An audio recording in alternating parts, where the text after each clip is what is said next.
불통 대통령 얘기를 좀 해보겠습니다. 아시는 대로 국민과 소통하겠다고 천문학적 비용을 들여서 청와대를 나왔지 않습니까? 그런데 결국 대통령실 이전 쇼가 돼버리고 말았습니다. 대통령이 국민과 소통하지 않는 것, 이거 어떤 문제가 있습니까? 대통령이 국민과 소통하지 않으면 무슨 문제가 생기나요? 저는 그 대통령이라고 하는 그 명칭이 있죠. 이제 그걸로부터 한번 우리가 생각을 해봤으면 좋겠는데, 사실 대통령이라고 하는 그 이름은 상당히 굉장히 권위적인 이름이에요. 그렇잖아요. 큰 대에 통치할 통이죠. 그리고 영 자체도 명령할 영이죠. 이 자체가 상당히 큰 권한이 그 안에 집약이 되어 있는 그런 이름이죠. 그래서 이 이름 자체를 처음에 정할 때부터 여기에 대한 상당한 이론이 있었죠. 어쨌든 간에 이 대통령이라는 이름이 가지고 있는 그 명칭 자체의 문제도 있지만은 사실 한국의 대통령제에서 이 대통령이 가지고 있는 권한이 상당히 막강하잖아요. 네. 그래서 이것을 견제할 수 있는 많은 그 수단들이 이제 법제와 헌법에 의해서 또 법률에 의해서 많이 제도화 돼 있죠. 근데 그 같은 그 법률적인 제도화에도 불구하고 대통령이 국민과의 그 소통, 이제 이때 소통을 제가 두 가지로 보는데, 하나는 국민의 말을 들을 책임, 경청 책임이죠. 그렇죠. 또 하나는 국민에게 설명할 책임, 네. 설명 책임이죠. 두 가지가 같이 이제 어우러질 때 이것이 이제 국민과 통한다고 보는데, 그런 점에서 대통령 할 때 그 통이 한편은 통치할 통이자 통할 통이다. 통하지 않으면은 이것은 일방적인 통치 행위만 되는 것이죠. 그렇죠. 그렇게 돼버리면은 이것은 오히려 조선시대의 봉건제의 그 국왕의 그런 그 권한 이상이 돼버려요. 어떻게 보면은 조선의 국왕들도 많은 그 언관들의 그런 그 대간이라고 했죠. 그런 상소 이런 언론 활동을 통해서 많은 견제를 받았습니다. 그게 그 아주 심할 때는 도저히 그 왕 노릇을 못하겠다라고 하는 불만이 나올 정도였죠. 그만큼의 이 백성 신하들로부터의 이런 그 백성의 여론을 듣는 노력이 상당히 제도가 됐던 것이죠. 그런 점에서 민주정치에서의 대통령이라고 하는 어떤 그 일이, 그 직위가 국민과의 소통 자체를 거부하고 피한다. 그렇다면 이것이 역설적으로 오히려 민주제 속에서의 과거의 왕 이상의 봉건제적인 그런 통치 행위만 남는다. 더욱더 이것은 퇴행적인 그런 그런 행태로 돌아갈 수밖에 없는 것이죠. 네. 네. 지금 말씀 들어보니까 대통령이라는 그 용어 자체 그런 문제가 있네요. 그러니까 우리가 미국에서는 뭐 미스터 프레지던트라고 하지 않습니까? 근데 우리가 미스터 대통령 이건 참 그 매칭이 잘 안 되는. 그렇습니다. 네. 이 말 자체가 이 말의 뜻을 모르더라도 어감 자체가 네. 상당히 세지 않습니까? 예. 그래서 이 대표 제안대로 네. 어차피 영자가 다스린다는 뜻이니까 네. 통자는 소통할 때 통자로 바꾸라고 한번 칼럼을 쓰시죠. 그것도 하나 좋은 이름이고요. 네. 제가 이제 제안하고 싶은 이름은 명칭은 따로 있습니다만은. 그런가요? 예. 네. 예를 들면은 프레지던트라는 말 자체가 어떤 회의를 주재한다 이런 말이 있거든요. 네. 사실은 대통령은 회의를 주재하는 사람입니다. 네. 회의를. 그렇잖아요. 회의를 잘 주재하면 되는 것입니다. 회의를 말할 사람 말하게 하고, 네. 그리고 그 얘기를 해야 될 주제를 제대로 논의가 되게 하고, 그래서 주재자 내지는 뭐 의장, 사실 그런 이름이 오히려 더 대통령, 민주제에서의 대통령이라고 하는 직위가 하는 일에 더욱더 부합할 수가 있죠. 예. 네. 저도 대통령제에서 대통령이라고 하는 단어의 뜻을 다시 우리가 질문하고 있는데요. 크게 통치하고 있는 영도자 이런 의미에서의 대통령인데 지금 크게 불통하고 있는 불통령이 되어 있는 거지 않습니까? 네. 대통불통이라는 거죠. 저는 그래서 이 대통령이 크게 소통하는 사람의 의미에서 대통소통, 소통, 대통 이렇게 바뀌어야 된다라는 생각이 들죠. 그래서 불통이 소통이 되어야 하고 대통의 통자가 다스림이 아니라 소통하는 것이어야 하고, 그런 면에서 소통의장, 국민소통의장 뭐 이쯤이 아마 대통령을 풀이하는 뜻인 것 같은데요. 대통령제가 이제 87년 체제가 직선제 체제 속에서 이 양당제로 고착화되어져 있는데요. 저는 이제 이 체제도 바꿔야 한다. 양당 중심의 기득권 정당의 이 체제도 바꿔야 하는 것과 함께 대통령의 제목, 직책의 이름까지도 한번 바꾸는 정도의 변화가 필요하다. 현재에서 이러한 권위주의적 불통령이 국민이 갖고 있는 엄청난 많은 에너지를 약화시키고 왜곡시키고 축소시키고 있는 게 오늘 윤석열 대통령이 보여주고 있는 모습 아닙니까? 기자들 앞에서 제대로 자기 국정에 대한 이야기도 못하고 국민적 질문에 대해 답하지도 못하면서 대담 대신 쇼를 하는 KBS의 직원이 만들지 않고 외주 프로그램을 전달하는 이러한 체제는 국민을 크게 위태롭게 하고 있다. 그래서 대통령이 하고 있는 불통의 위기를 극복하려면 소통령으로 바꿔야 한다. 라는 생각이 듭니다. 네, 네. 사실 그 대통령에게 언론이 질문할 수 없는 나라가 과연 민주국가라고 할 수 있을까요? 민주주의의 대전제이죠. 기둥이죠. 그렇죠. 언론이라고 하는 것은. 그리고 언론의 역할은 사실 질문이 아니면은 성립할 수가 없는 거잖아요. 우리가 이제 기자라고 하는 말을 쓰지 않습니까? 네. 기자의 일에 대해서. 기자는 쓸기죠. 네. 근데 기자는 쓸기 전에 일단 물어보는 사람이에요. 그렇죠. 그렇죠. 물어보고 보는 사람이죠. 네. 질문하는 사람이죠. 그래서 문자이죠. 일단은 문자. 물을 네. 문자이죠. 그러니까 기자라고 하는 일의 출발이 문이고 그리고 어떻게 묻느냐에 따라서 그 답이 나오는 것이죠. 무엇을 쓸 것인지가 나오죠. 그래서 질문하지 않은 언론, 이것은 민주제의 그 전제 자체가 허물어진 일이고 그리고 질문하지 않는 언론, 그것은 언론의 기본적인 전제 자체를 배반하는 일이다. 그렇게 얘기를 해야 되겠죠. 마침 이 소통이 중요하고 뭐 소통 의장 격이다라고 얘기를 하시니까 네. 정말 차제의 기자는 문자로 바꿔야 되는 거 아닌가 그런 생각마저 듭니다. 네. 이제 어느덧 대한민국의 미시사가 돼버렸습니다만은 아신 대로 윤 대통령이 소위 도어스태핑을 하다가 이제 중단했지 않습니까? 그 당시에 국민이 언론이 요구하지도 않았는데 자발적으로 도어스태핑을 이제 시도를 했고 그리고 중단했습니다. 애초에 소통을 하려는 선의가 좀 있었을까요? 저는 있었던 것 같아요. 대통령 윤석열 당선자가 도어스태핑이라는 것들을 통해서 미디어 이벤트로 미디어를 활용하고 싶은 생각이 있었던 것 같아요. 좀 있어 보이잖아요. 기자들 앞에서. 근데 그 질문이라는 게 자기가 준비된 이야기를 이야기하고 그중에 한두 명의 기자들을 동원해서 질문하고 답하면 만들어질 수 있지 않습니까? 저는 그런 면에서 도어스태핑을 미디어 이벤트로서 활용해 보고 싶었다.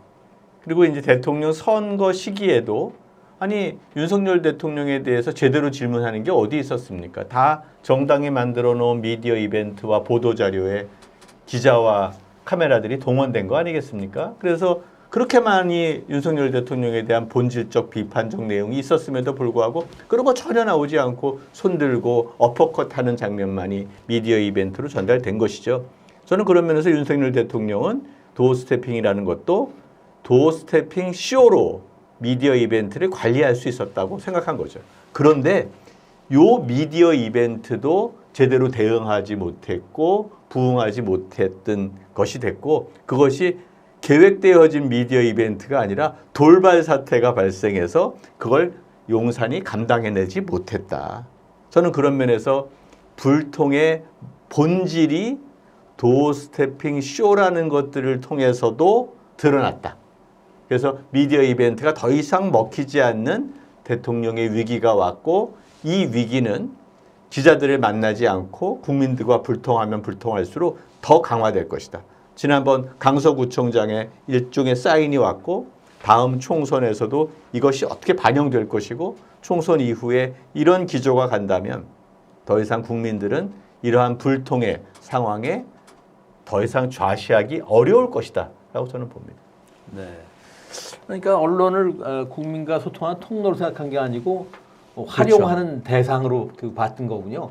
그러니까 그럴 만큼 우리나라 기자들은 그런 미디어 이벤트에 익숙했고 언제든지 할 수 있었죠. 거기서 MBC 기자처럼 바이든 날리면에 대한 질문을 안 했던 거죠. 네. 이 대표 요 맥락 혹시 하신 말씀이 좀 있으신가요? 그 언론을 활용할 수 있다고 봤던 거겠죠. 얼마든지.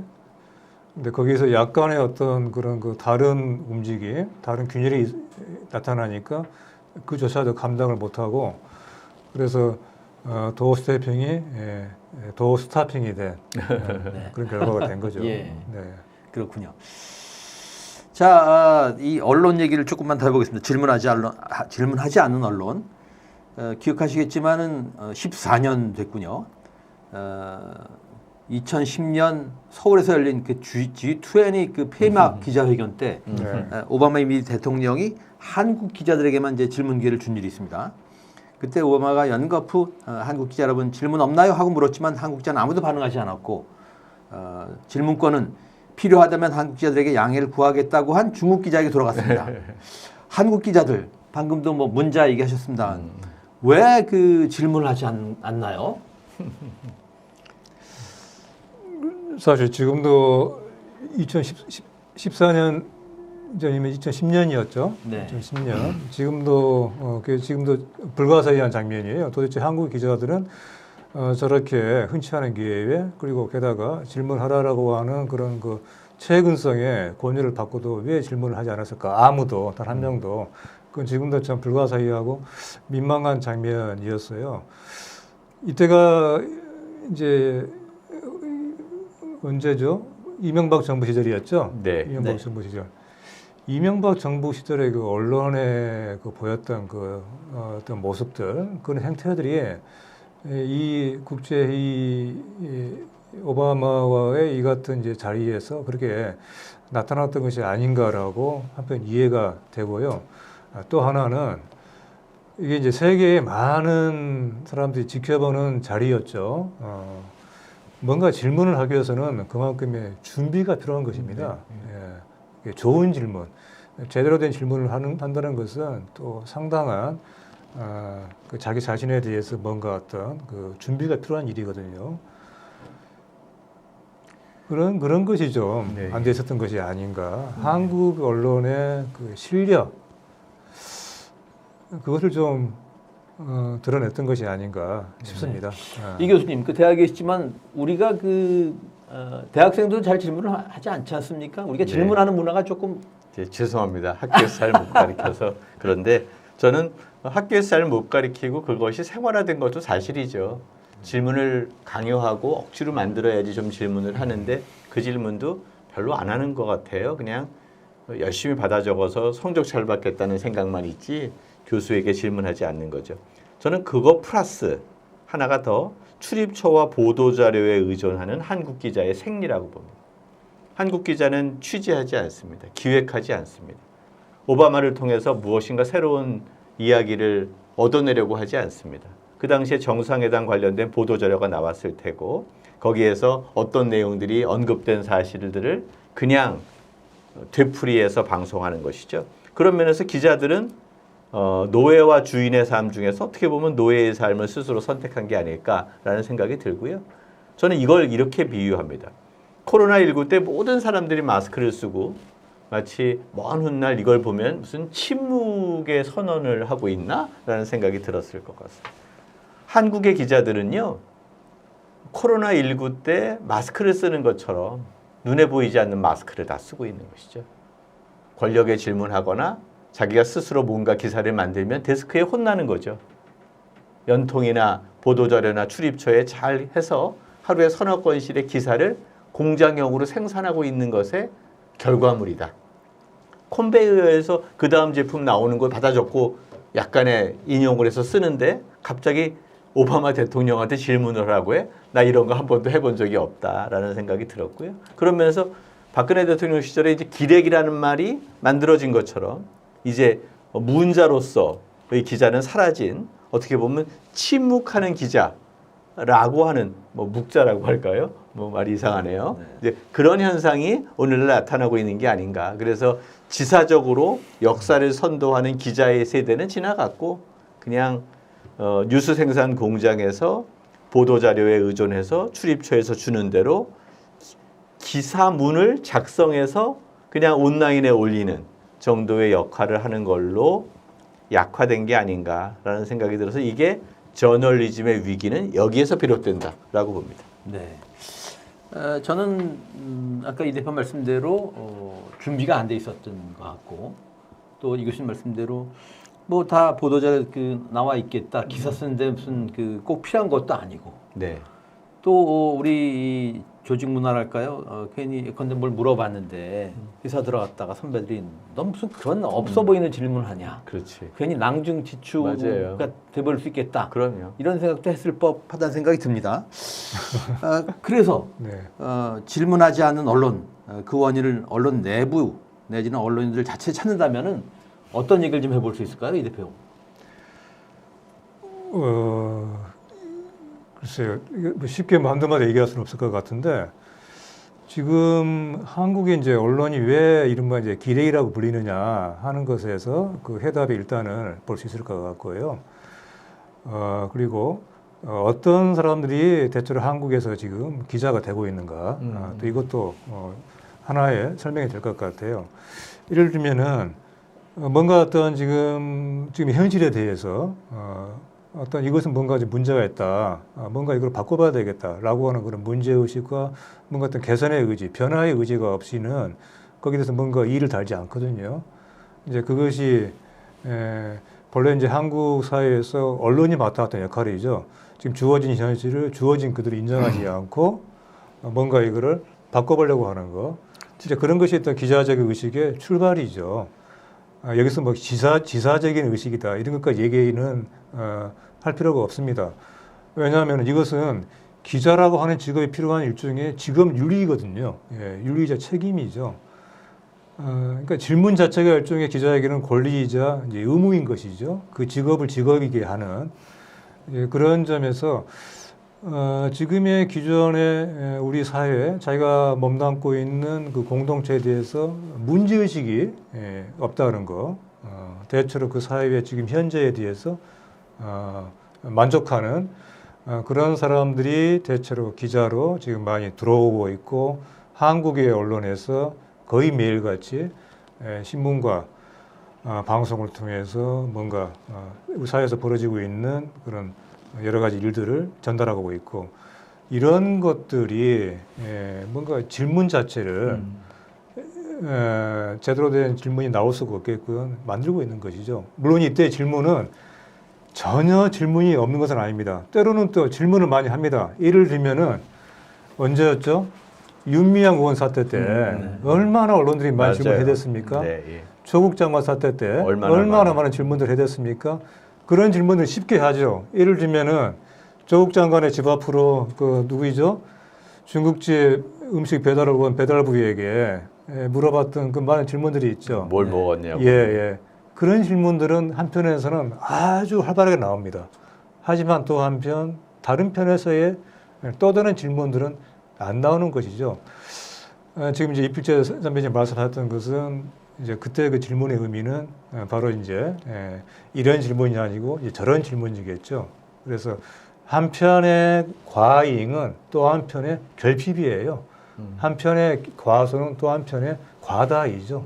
이런 식으로 항상 한편은 지나치게 많고 한편은 거의 없는, 지나치게 없는 이런 양면성이 있다고 봅니다.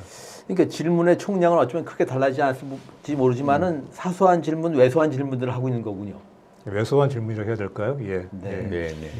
예. 어떤 의미에서는 다른 직역에서도 그런 게 좀 있을지 모르겠습니다만은 직업의식, 뭐 프로페셔널리즘 이런 게 그 희박해진 게 아닌가 그런 생각도 듭니다. 네. 현직 언론학과 교수신데요. 네, 죄송합니다. 요 맥락에서 좀 보태실 말씀이 그 질문이 얼마나 본질적이냐라고 또 물어보면 기성세대들이 갖고 있는 좀 이념과 가치 중심의 생각에서 비롯된다라고 또 비판받을 수도 있어요. 요즘 젊은이들은 이념과 가치에 자기의 앵커링 포인트를 딱 삼아놓고 세상을 바라보기보다는 조금은 더 자유롭게 세상을 바라보니까요. 그렇게 일방적으로 젊은 친구들에게 비판할 수는 없는데 저는 그 뉴스의 생산 구조를 이야기하고 싶은데요. 조국 관련된 여러 가지 기사들을 가져다가 데스크에 기사를 갖다 놓으면 칭찬받을 겁니다. 좋은 기사를 잘 썼어. 오바마에게 질문하면 너 그런 거 왜 했어? 라고 윤석열 대통령에게 갑자기 바이든 날리면에 대해서 도어 스태핑 하는데 질문하면 다른 방송사나 신문사에서는 야, 너 출입처 떨어지면 어떡하려고 그런 질문을 했어? 라고 얘기할 것 같아요. 저는 그런 면에서 우리가 보이지 않는 뉴스룸의 어떤 분위기 이러한 면에서 민들레만 해도 독립적인 자유 언론이니까 이렇게 언급하시지만 이게 중앙일보 예컨대 뭐 조선일보 이런 식으로 가게 되면 그 뉴스룸에 또 분위기가 있지 않겠습니까? 저는 그런 면에서 이게 전체적인 우리 사회의 분위기를 나름대로 반영하는 부분이고 또 그 젊은 세대들의 시대적 정신을 또 반영하고 있는 것이 있다. 그럼에도 불구하고 그 세대가 본질적으로 무엇이 문제인가에 대한 질문을 되물어보는 그런 훈련을 갖도록 하는 것이 기성세대로서 우리의 역할이 아닐까 싶습니다. 그러니까 전반적으로 언론이 위축돼 있는 가운데 기자들이 자기 검열을 한다는 생각도 하게 되네요. 네, 그러니까 네. 이런 질문 덱스크가 어떻게 생각할까? 네, 그렇죠. 예. 자기 검열이자 그 뉴스룸이 갖고 있는 정치적, 경제적 통제의 결과죠. 네. 자기 검열은. 네. 네. 그렇습니다. 좁게는 이제 데스크 네. 그리고 그 뉴스룸의 그 분위기 그런 뭐랄까요 그 소속되는 그 언론사의 이른바 그 보도의 기조 그거를 이제 생각을 하겠죠. 또 넓게는 그것이 어떻든 간에 그것이 자기가 속한 사회에 대해서 세계에 대해서 네. 가지고 있는 그런 생각, 가치관 이런 것이 그 안에 그 배후에 있다고 봐야 되겠죠. 그럼요. 자꾸 이것을 그 좁게 만드는 것이죠. 그리고 큰 것보다도 작은 것을 가지고 거기에 집중하게 만들고 그래서 작은 것으로 큰 것을 가리게 하는 것이죠. 그러니까 질문은 있지만은 질문이 없는 것이죠. 질문은 작은 질문은 나오지만은 제대로 된 큰 질문, 본질적인 질문은 나오지 않는 것이죠. 그래서 아까 이제 오바마 대통령과의 그런 국제 회견장에서 질문을 쉽게 못했던 거 그것은 스스로 한번 그 의식을 하는 거예요. 아, 이런 질문이 세계인들이 보고 뭔가 그 사람들에게 평가를 받을 만한 질문이 될까 말까에 대해서 아마 거기 그 자리에 있었던 상당히 많은 기자들이 아마 생각을 했을 것입니다. 그렇죠. 그런 어떤 생각을 하면서 자신이 없었지 않았을까 그런 생각이 들어요. 네. 일종의 기자들이 갖고 있는 오리엔탈리즘적 입장이 좀 있었던 것 같아요. 그러니까 네. 이게 뭐 영어를 못해서가 문제가 아닙니다. 번역기 다 있을 테니까요. 네. 아무 문제가 없는데도 불구하고, 그러니까 이제 국제적인 문제라든지 미국 대통령에 대해서 질문에 대한 훈련이 없는 거예요. 그리고 오늘날 같으면 우크라이나 전쟁과 이스라엘 전쟁 뭐 이런 것들에 대해서 사실 고민하고 이런 것들이 반인륜적이고 인간의 어떤 기본적인 권리를 해치고 이런 것들의 기후변화의 변화가 어떻고 이런 것들에 대해서 끊임없이 고민하는 게 저는 기자의 역할이라고 덕목이라고 생각하거든요. 근데 그런 거 질문할 시간이 없는 거죠. 매일같이 보도자료를 소화시켜내야 되고 또 계속같이 연합뉴스 같은 데서도 그런 홍보성 기사들을 써줬다는 그런 일들이 벌어지지 않습니까? 저는 그런 면에서 이게 전체 기자들이 정파적으로 비판하는 것을 떠나서 이 저널리즘이 어디에 놓여 있고 어떤 문제가 있는지에 대해서까지도 우리가 한번 근원적인 질문이 필요한 시점이 됐다라고 저는 봅니다. 네.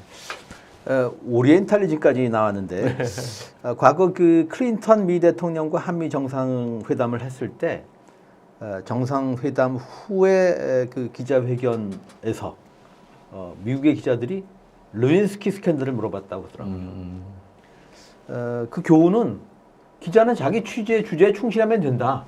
그게 뭐 정상회담 그렇죠. 이후에 회견이든 뭐든. 근데 우리는 아까 말씀하신 대로 이거 미국 대통령한테 좀 있어 보이는 걸 그렇죠. 물어봐야 되는 거 아니야? 이런 생각도 좀 작용했을 수 있겠다는 생각이 듭니다. 자, 이제 시간이 얼마 안 남았는데 제가 이 두 분한테 미리 이런 질문을 드렸습니다. 가정의 상황입니다만은 지금 윤석열 대통령에게 질문할 기회가 주어진다면 그 기회를 잡았다면 두 분은 각각 지금 무엇을 물으시겠습니까? 제가 3개씩 답해달라고 미리 이렇게 주문을 드렸는데 뭐 좀 재미있게 하셔도 되고 어쨌든 기자들이 못하는 질문 한번 좀 먼저 해주시죠. 네. 저는 뭐 이제 이른바 뭐 명품백 문제 이런 거, 저 오히려 그건 사소한 문제라고 봅니다. 이제 그보다는 좀 더 본질적인 문제를 물어보고 싶어요. 자, 첫 번째는 지금 이와 같이 이 녹화 대담 방식의 기자회견이 국민과의 소통의 방식으로 당신이 처할 수 있는 최대한의 최선의 소통 방식이라고 보느냐, 답변해 달라 이렇게 물어보고 싶고요. 두 번째로는 이건 이제 더욱더 지난 1년 반 동안의 대통령을 보면서 늘 하고 있는 생각인데, 당신은 대통령이라고 하는 그 직분이 맡은 일에 대해서 1시간 동안이라도 한번 생각을 해본 적이 있느냐, 그 결론은 무엇이냐, 해답을 얻었느냐라고 물어보고 싶어요. 마지막으로는 윤 대통령이 한 많은 말들이 있죠. 예를 들면 뭐 자유라든가 뭐 시장 경제라든가 공정이라든가 많은 말들이 있죠. 당신이 그렇게 입버릇처럼 하는 많은 말들에 대해서 각각의 그 단어, 어휘에 대해서 단 10분씩이라도 그 말을 제대로 설명할 수 있는지 들어보고 싶다. 이렇게 얘기를 하고 싶네요. 그러니까 두 번째 질문은 프레지던시가 뭐라고 생각하냐 뭐 이런 질문처럼 얘기해줬습니다. 네. 좋습니다. 이 교수님. 아유, 되게 이제 수준 높은 질문을 하셨는데 좀 재밌게 해주셨습니다. 네, 저는 아주 간단하게 윤석열 대통령이 대통령이 아니라 검사장, 뭐 검사라면 어떻게 할 거냐라고 질문을 해보고 싶어요. 박근혜 대통령을 압수수색했던 것처럼 김건희 여사를 압수수색할 의지가 있는가? 박근혜를 했으면 김건희도 해야 되는 거 아니겠습니까? 그러니까 그런 면에서 얼마나 공평한가 이런 문제죠. 조국의 자녀 입학과 관련해서 조사했었던 것처럼 한동훈 씨의 자녀 입학과 관련해서도 여러 가지 의혹들이 있고 핸드폰의 비번 문제도 있으니까 좀 더 강력한 수사를 할 의지가 있느냐. 마지막으로 뭐 통계청의 뭐 주택 가격 통계와 관련한 조사 또는 그 원자력 발전소, 핵 발전소의 뭐 어떤 폐지와 관련된 정책적 결정 이런 것들 하면서 얼마나 많은 공무원들이 검찰에 왔다 갔다 했습니까? 그런 면에서 똑같은 잣대로 방통위의 공영방송 이사장 해임과 YTN 민영화 등의 결정에 대해서 동일한 잣대로 수사해야 되는 거 아니냐라고 해서 윤석열 대통령이 검사라면 박근혜 조국 뭐 이런 것과 함께 김건희 한동훈 조사하고 현재 방통위와 YTN 민영화 등에 대한 방통위원회의 조치, 행정 조치에 대해서도 들여다봐야 되는 거 아니냐라고 질문해 보고 싶습니다. 근데 이 질문이 좀 전달될까요? 한번 전달해 주시겠습니까?